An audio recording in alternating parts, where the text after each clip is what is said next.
Assalamualaikum warahmatullahi wabarakatuh. Perkenalkan, nama saya Cindy Dwi Cahyani, NIM 2202-1040-2082. Perkenalkan, nama saya Rizky Febrianti dengan NIM 22021040-2104. Perkenalkan, nama saya Della Fitriana dengan NIM 2202-1040-2107.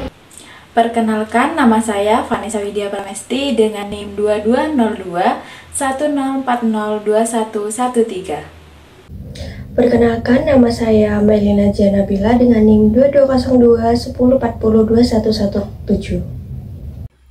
Perkenalkan, nama saya Nabilatul Irbah dengan NIM 2201-04-02-119.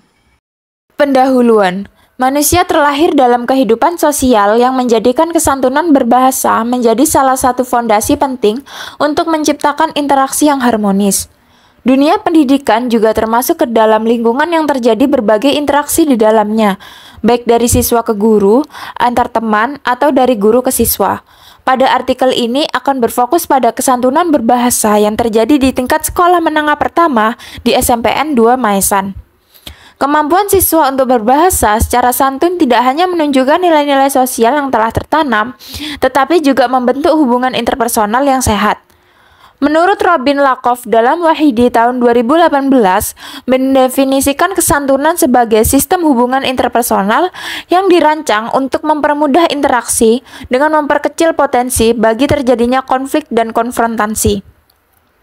Ruang lingkup pendidikan di SMPN 2 Maesan, kesantunan berbahasa siswa merupakan aspek yang relevan untuk dikaji karena mencerminkan pembentukan karakter siswa yang didorong oleh interaksi sehari-hari dengan teman sebaya dan guru. Nah, menurut teori Leach, kesantunan bahasa itu berkaitan dengan pragmatik, yaitu studi tentang penggunaan bahasa dalam konteks tertentu. Nah, kesantunan berbahasa itu mengatur interaksi antara pembicara dan pendengar dengan mengedepankan penggunaan bahasa yang sopan. Leach mengembangkan prinsip kesantunan berbahasa yang terdiri dari 6 maksim, yaitu maksim kesetujuan, kedermawanan, penghargaan, kebijaksanaan, kesimpatian, dan kesederhanaan. Prinsip-prinsip ini bertujuan untuk menciptakan komunikasi yang harmonis dan saling menghormati. Penelitian tentang kesantunan berbahasa dalam konteks pendidikan, khususnya di tingkat SMP itu masih terbatas, terutama yang mengaitkan kajian pragmatik dengan praktik berbahasa siswa. Kebanyakan studi pragmatik itu lebih terfokus pada kesantunan berbahasa dalam konteks pembelajaran atau dalam situasi yang formal. Dengan demikian, penelitian ini hadir untuk mengisi kekosongan tersebut dengan mengkaji kesantunan berbahasa siswa dalam interaksi di sekolah, baik di dalam kelas maupun di luar kelas.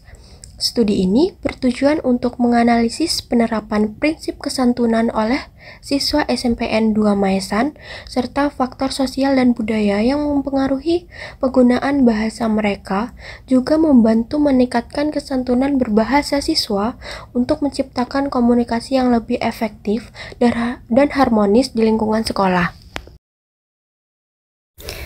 Metode penelitian. Data analisis mengenai kesantunan berbahasa di SMP Negeri 2 Maesan didapatkan dengan menggunakan metode kualitatif. Menurut MAMI tahun 2015, metode penelitian kualitatif adalah prosedur penelitian yang memiliki hasil akhir berupa data berbentuk deskriptif tertulis atau lisan dari orang ataupun bentuk perilaku-perilaku yang dapat diamati. Metode penelitian kualitatif dipilih agar analisis ini bisa mendeskripsikan pelanggaran-pelanggaran kesantunan berbahasa yang terjadi kepada peserta didik terhadap pendidik di lingkungan pendidikan SMP Negeri 2 Maesan. Pada metode ini, data dapat ditemukan dengan menggunakan berbagai macam teknik pengumpulan data, salah satunya dengan cara survei. Analisis ini dilakukan dengan cara mengumpulkan data dalam bentuk kegiatan survei di SMP Negeri 2 Maesan sehingga dapat menemukan tentang kesantunan berbahasa yang digunakan dalam kehidupan sehari-hari peserta didik. Adapun teori yang digunakan dalam analisis ini adalah teori kebahasaan kajian pragmatik. Analisis ini berfokus pada teori yang digagas oleh Leach mengenai 6 prinsip atau maksim kesantunan berbahasa. Keenam prinsip atau maksim tersebut meliputi maksim kesetujuan, maksim kedermawanan, maksim penghargaan, maksim kebijaksanaan, maksim kesimpatian, dan maksim kesederhanaan. Kesantunan umumnya berkaitan dengan interaksi antara dua pihak, yaitu individu yang bertindak sebagai penutur dan pihak lain yang disebut sebagai lawan tutur. Pandangan kesantunan dalam kajian pragmatik diuraikan oleh beberapa ahli, namun dalam penelitian ini lebih berfokus pada teori Leach. Analisis dari pemerolehan data tersebut dapat diuraikan melalui beberapa poin berikut. Untuk yang pertama adalah maksim kesetujuan. Pada data 1 tersebut tampak bahwa ada percakapan antara peserta didik dan tenaga pendidik, yang mana Kemal sebagai peserta didik dan Bu Mami sebagai tenaga pendidik. Pada tuturan tersebut, Kemal mengatakan, "Bu, jangan Senin, Bu. Senin juga UAS, Bu, harus belajar." Dan Bu Mami mengatakan, "Iya, kan itu sudah tugas minggu kemarin. Tetap Senin ya, kalau ada kesusahan bilang Ibu aja, nanti Ibu bantu." Nah, kemudian Kemal menjawab, "Gak ada, Bu, masih belum dapat inspirasi aja mau nulis berita apa." Nah, konteks yang terjadi dalam tuturan tersebut terjadi antara seorang pendidik dan peserta didik di dalam kelas saat kegiatan pembelajaran berlangsung. Tuturan tersebut dituturkan oleh peserta didik yang bernama Kemal yang belum mengumpulkan tugas menulis teks berita dari gurunya. Kemudian di sini pendidik berusaha mengingatkan kepada seluruh siswa yang belum mengumpulkan tugas, termasuk Kemal, agar segera mengumpulkannya. Nah, tuturan tersebut merupakan bentuk pelanggaran dari prinsip kesantunan berbahasa, terutama pelanggaran maksim kesetujuan, yang mana pada tuturan tersebut, pelanggaran maksim kesetujuan terjadi dalam tuturan yang disampaikan oleh Kemal pada tuturan, "Bu, jangan Senin, Bu. Senin juga UAS, Bu, harus belajar." Nah, tuturan tersebut melanggar maksim kesetujuan karena adanya ketidakmaksimalan kesetujuan, namun justru meminimalkan ketidaksetujuan. Nah, peserta didik yakni Kemal menyampaikan sebuah ketidaksetujuan yang berupa penolakan terhadap tuturan pendidik sebelumnya yang mengatakan bahwa tugas menulis teks berita harus segera dikumpulkan paling lambat hari Senin.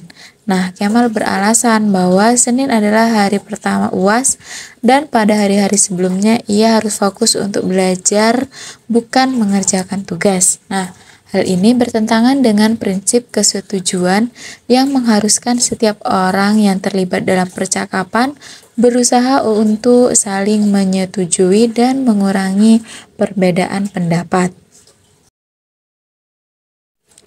Untuk yang kedua adalah maksim kedermawanan, yang mana pada data 2 tersebut Bu Mary mengatakan, "Ayo Dani, Fikri, Adi duduk di bawah, jangan di atas meja. HP-nya ditaruh dulu." Kemudian Adit mengatakan, "Sek Bu, bentar lagi menang." Dan Bu Mary kembali mengatakan, "Pokok kalau HP-nya dirampas sama kepala sekolah, saya tidak tanggung jawab ya." Nah, konteks yang terjadi dalam tuturan tersebut terjadi antara seorang pendidik dan peserta didik di ruang kelas 7C, yang mana pada saat itu di SMP Negeri 2 Maesan sedang ada kegiatan P5, yang mana meja dan kursi di ruang kelas 7C diletakkan di bagian pinggir sehingga bagian tengah kosong. Bu Mary sebagai wali kelas 7C sedang berdiskusi dengan siswanya di bawah dengan duduk melingkar, sedangkan Dani, Fikri, dan Adit asik bermain game dan duduk di atas meja. Pada konteks tersebut, tampak 3 siswa yang tidak menghormati gurunya dan duduk di bawah, meskipun sudah diingatkan untuk tidak duduk di atas meja, namun masih tetap. Nah, tuturan dalam percakapan percakapan tersebut dapat dikategorikan melanggar prinsip kesantunan berbahasa teori Leeds, yang mana tuturan-tuturan tersebut melanggar maksim kedermawanan. Melalui tuturan "Sek Bu, bentar lagi menang", menunjukkan tuturan yang tidak menghormati orang lain, terlebih lagi kepada guru. Selain itu, pada tuturan tersebut siswa tidak merasa bersalah atas perbuatannya. Selain tampak melalui tuturannya, ketidaksantunan siswa tersebut juga tampak melalui sikap atau gestur tubuhnya yang duduk di atas meja, padahal guru duduk di bawah. Hal tersebut tentu merupakan bentuk ketidaksantunan siswa terhadap guru dan pelanggaran terhadap maksim kedermawanan. Untuk yang ketiga adalah maksim penghargaan, yang mana pada data 3 tersebut terjadi percakapan antara Kak Nuri dengan Fandi, yang diawali dengan Kak Nuri mengatakan, "Baik teman-teman, hari ini kita akan belajar tentang puisi rakyat. Saya akan menjelaskan dulu secara singkat, lalu kita diskusikan bersama ya." Kemudian, setelah Kak Nuri mulai menjelaskan materi, Fandi mengatakan, "Ah Kak, jelasin terus kayak gitu, siapa juga yang ngerti? Coba aja kita belajar sendiri, pasti lebih paham."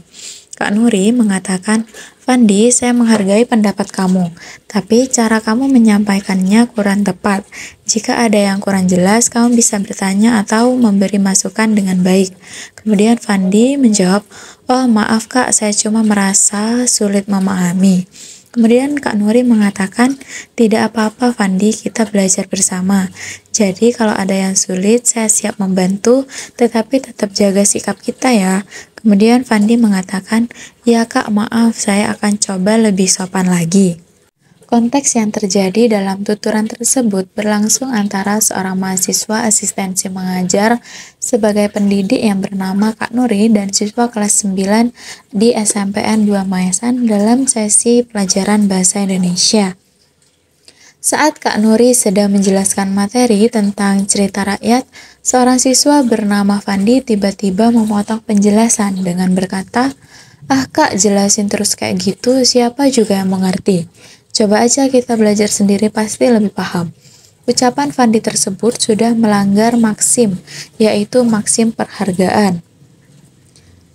Nah, tuturan tersebut merupakan bentuk pelanggaran maksim kesantunan bahasa, khususnya maksim penghargaan. Pada tuturan tersebut, pelanggaran maksim penghargaan terjadi dalam ucapan yang disampaikan oleh Fandi seperti, "Ah Kak, jelasin terus kayak gitu, siapa juga yang ngerti? Coba aja kita belajar sendiri, pasti lebih paham."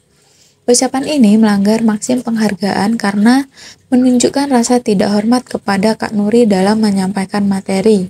Selain itu, pernyataan tersebut memaksimalkan kritik yang tidak membangun yang dapat melemahkan semangat mengajar Kak Nuri. Sebaliknya, maksim penghargaan mengharuskan penutur untuk meminimalkan penghinaan terhadap lawan bicara dan memaksimalkan penghormatan kepada mereka. Nah, pelanggaran ini mencerminkan kurangnya rasa hormat Fandi terhadap Kak Nuri sebagai pengajar. Hal ini tidak hanya merusak hubungan antara siswa dan pengajar, tetapi juga dapat menciptakan suasana kelas yang tidak kondusif. Baik, yang selanjutnya kita akan membahas mengenai maksim kebijaksanaan. Pada data 4, bisa dilihat bahwasannya ada sebuah tuturan yang terjadi antara peserta didik dengan pendidik, di mana peserta didik Mutia menanyakan, "Bu, saya mau lihat nilai tugas saya ada yang kosong nggak, Bu? Agak cepat ya, Bu. Saya takut Pak Imam datang." Kemudian pendidik menjawab, "Iya, nanti Ibu cek, kamu kembali dulu aja ke kelas." Perlu diketahui bahwasannya tuturan ini terjadi dengan konteks antara peserta didik dengan pendidik di luar kegiatan pembelajaran. Dan tuturan di atas dituturkan oleh siswa yang bernama Mutia yang sedang menanyakan akan kelengkapan nilai tugas kepada salah satu pendidik yang mengajar di kelasnya. Namun, Mutia menanyakan kelengkapan nilai tugas tersebut disertai dengan adanya suruhan atau perintah. Mahasiswa pun sebagai pendidik menjawab bahwa ia akan mengecek nilai Mutia dan mempersilahkan Mutia untuk kembali terlebih dahulu ke dalam kelas karena guru pelajaran akan segera datang. Nah, tuturan tersebut merupakan bentuk dari pelanggaran prinsip kesantunan berbahasa, terutama pelanggaran maksim kemurahan. Pada tuturan tersebut, pelanggaran maksim kemurahan terjadi dalam tuturan yang disampaikan oleh peserta didik mutia. Pada tuturan, agak cepat ya Bu, saya takut Pak Imam datang. Tuturan tersebut melanggar maksim kemurahan karena adanya ketidakmaksimalan rasa hormat, namun peserta didik mutia justru meminimalkan rasa tidak hormat kepada mahasiswa asjar sebagai pendidik. Peserta didik yakni mutia menanyakan perihal kelengkapan nilai tugasnya kepada pendidik disertai dengan memberikan suruhan atau perintah kepada pendidik untuk cepat-cepat atau segera mengecek nilai tugasnya. Nah, adapun tuturan yang diutarakan oleh mutia tersebut tidak sopan dan terkesan tidak menghormati sang pendidik. Hal ini bertentangan dengan prinsip kesopanan, yaitu dengan berusaha menunjukkan rasa hormat sebanyak mungkin kepada orang lain dan menghindari tindakan yang dapat dianggap tidak sopan atau merendahkan mereka. Untuk selanjutnya, kita akan membahas mengenai maksim kesimpatian. Nah, di data 5 juga dapat dilihat bahwasannya terjadi sebuah tuturan antara peserta didik bernama Kelvin dengan pendidik Kak Dela. Nah, Kelvin menuturkan bahwasannya, Bu, tugas saya yang kemarin udah dikoreksi gak Bu? Kemudian Kak Dela sebagai pendidik menjawab, belum sempat Ibu koreksi, soalnya Ibu juga ada beberapa tugas kuliah yang harus Ibu kerjakan. Kemudian Kelvin menjawab, masa belum dikoreksi sih Bu? Kan cuma dikit itu. Kemudian kita perlu mengetahui juga bahwasannya konteks yang terjadi di dalam tuturan tersebut terjadi antara seorang pendidik dan peserta didik di luar kegiatan pembelajaran kelas. Nah, tuturan di atas itu dituturkan oleh siswa yang bernama Kelvin yang sedang menanyakan akan nilai tugas kepada salah satu pendidik atau guru yang mengajar di kelasnya. Namun, Kelvin menanyakan nilai tugas tersebut tanpa memperhatikan kondisi pendidik yang telah menyatakan bahwa ia sedang sibuk. Tuturan tersebut merupakan bentuk dari pelanggaran prinsip kesantunan berbahasa, terutama pelanggaran maksim kesimpatian. Pada tuturan tersebut, pelanggaran maksim kesimpatian terjadi dalam tuturan yang disampaikan oleh peserta didik Kelvin pada tuturan, masa belum dikoreksi sih Bu? Kan cuma dikit itu. Tuturan tersebut melanggar maksim kesimpatian karena adanya ketidakmaksimalan rasa simpati, namun justru meminimalkan rasa antipati kepada guru atau pendidik. Hal ini tidak sesuai dengan penerapan maksim kesimpatian, yaitu mengharuskan penutur untuk dapat memaksimalkan rasa simpati dan minimalkan rasa antipati kepada lawan tutur. Untuk selanjutnya pada data 6, terjadi pula sebuah tuturan antara peserta didik yang bernama Naufal dengan pendidik bernama Kak Afilian. Kak Afilian, selamat pagi anak-anak. Hari ini kita akan belajar tentang puisi rakyat. Ada yang tahu apa itu puisi rakyat? Kemudian, salah satu peserta didik yang bernama Naufal menjawab, ah Kak, belajar lagi. Bosan ah. Kemudian Kak Afilian menjawab, tidak apa-apa, ini penting untuk dipelajari. Puisi rakyat itu adalah jenis karya sastra lama, seperti pantun, gurindam, dan syair. Ada yang ingat ciri-ciri pantun? Kemudian salah satu peserta didik yang lain menjawab, iya Kak, pantun itu yang ada rimanya ya. Nah, kita perlu menjelaskan terlebih dahulu ya untuk konteks tuturan tersebut. Konteks yang terjadi dalam tuturan tersebut berlangsung antara seorang mahasiswa sebagai pendidik yang sedang menjalankan tugas mengajar dan siswa-siswa di dalam kelas. Pada awalnya, mahasiswa yang bernama Afilian membuka pelajaran dengan menyapa siswa dan mengajukan pertanyaan terkait materi puisi rakyat. Namun, salah satu siswa menanggapi dengan tuturan, ah Kak, belajar lagi. Bosan ah, ucapan siswa tersebut sudah melanggar maksim yaitu maksim kesimpatian. Tuturan tersebut merupakan bentuk pelanggaran prinsip kesantunan berbahasa, khususnya pelanggaran maksim kesimpatian. Pada tuturan tersebut, pelanggaran maksim kesimpatian terjadi dalam ucapan yang disampaikan oleh siswa yang bernama Naufal. Ah Kak, belajar lagi, bosan ah. Nah, ucapan ini melanggar maksim kesimpatian karena menunjukkan minimnya rasa simpati terhadap sesama siswa yang sedang mengajar. Sebaliknya, tuturan tersebut justru memaksimalkan rasa antipati terhadap kegiatan pembelajaran. Hal ini mencerminkan kurangnya rasa simpati terhadap upaya mahasiswa yang berusaha memberikan pembelajaran dengan baik, sehingga tidak sesuai dengan penerapan maksim kesimpatian yang mengharuskan adanya sikap menghargai dan meminimalkan ketidaksopanan kepada lawan tutur. Maksim yang berikutnya yaitu maksim kesederhanaan. Nah, maksim kesederhanaan ini merupakan maksim yang mengharapkan peserta tutur, baik itu mitra tutur atau penutur, untuk menjadi rendah hati dengan mengurangi pujian mereka sendiri. Contohnya pada data 7. Konteks yang terjadi dalam tuturan tersebut berlangsung antara seorang mahasiswa asistensi mengajar bernama Kak Della dan siswa di SMP Negeri 2 Maesan saat pembelajaran bahasa Indonesia yang bernama Raka. Nah, Kak Della memberikan kesempatan kepada siswa untuk mempresentasikan hasil diskusi mereka mengenai struktur teks prosedur. Salah satu dari mereka bernama Raka maju ke depan untuk menyampaikan hasil diskusinya. Setelah selesai, Kak Della memberikan apresiasi kepada Raka atas keberaniannya. Namun, Raka menanggapi pujian tersebut dengan berkata, "Iya Kak, sudah biasa sih saya presentasi seperti ini. Saya memang paling bisa di kelas soal presentasi." Nah, berdasarkan tuturan tersebut termasuk ke dalam bentuk pelanggaran maksim kesantunan berbahasa, khususnya pada pelanggaran maksim kesederhanaan. Pada tuturan tersebut dapat kita kesimpulkan bahwa Rakan melanggar maksim kesederhanaan, karena Rakan memberikan kesan yang sombong terhadap jawaban yang akan diberikan ke Kak Della. Data berikutnya yaitu data ke-8. Pada data ke-8 ini masih tetap membahas tentang maksim kesederhanaan. Perhatikan data berikut. Konteks yang terjadi dalam tuturan berlangsung di dalam kelas saat seorang mahasiswa asistensi mengajar, yaitu Kak Afilian, sedang mengajarkan materi tentang pantun kepada siswa SMP Negeri 2 Maesan. Nah, Kak Afilian ini berharap siswa agar fokus dan memperhatikan materi yang dianggap penting untuk pemahaman mereka. Akan tetapi, salah satu dari siswa tersebut seolah-olah meremehkan materi yang dibahas oleh Kak Afilian, sehingga membuat keadaan di kelas kurang kondusif. Namun, salah satu dari siswa tersebut seakan-akan meremehkan materi yang telah dibahas oleh Kak Afilian, sehingga membuat keadaan kelas yang kurang kondusif. Dalam percakapan tersebut, salah satu siswa merespon dengan ucapan, "Enggak ah, yang bingung, kok lagian cuma pantun."